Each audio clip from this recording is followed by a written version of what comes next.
তো hello guys, আপনারা সবাই কেমন আছো? আশা করি আপনারা সবাই অনেক অনেক ভালো আছো। তো আমিও ভালো আছি আপনাদের ভালোবাসায়। হ্যালো গাইস, আমাদের ভিডিওটা এখনই শুরু হবে, তার আগে আমি আপনাদের কিছু কথা বলে নিতে চাই। তো গাইস, আর থাকবে না ফ্রি ফায়ার গেমটা আমাদের মধ্যে। 2026-এ ফ্রি ফায়ার গেমটা ব্যান করে দেওয়া হবে। ফ্রি ফায়ার গেমটা কিসের জন্য ব্যান করবে সেটা তোমরা নিজেরাই দেখে নাও। पूरे देश में, ध्यान से सुनिए,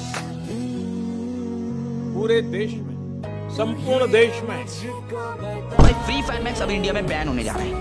मतलब इतना बड़ा कांड हो चुका है, जिसके बाद फ्री फायर मैच बचने का कोई चांस ही नहीं है। और फ्री फायर इंडिया तो भाई भूल ही जाओ। तो क्या पूरा सीन हुआ है, क्या कांड हुआ है, और क्या अभी भी हम इसे बचा सकते हैं कि नहीं, सारी चीजें मैं आपको। তো হে গাইস, 2026-এ ফ্রি ফায়ার গেমটা আমাদের মধ্যে থেকে হারিয়ে যাবে, আর পাবো না গেমটা আমরা ফিরে।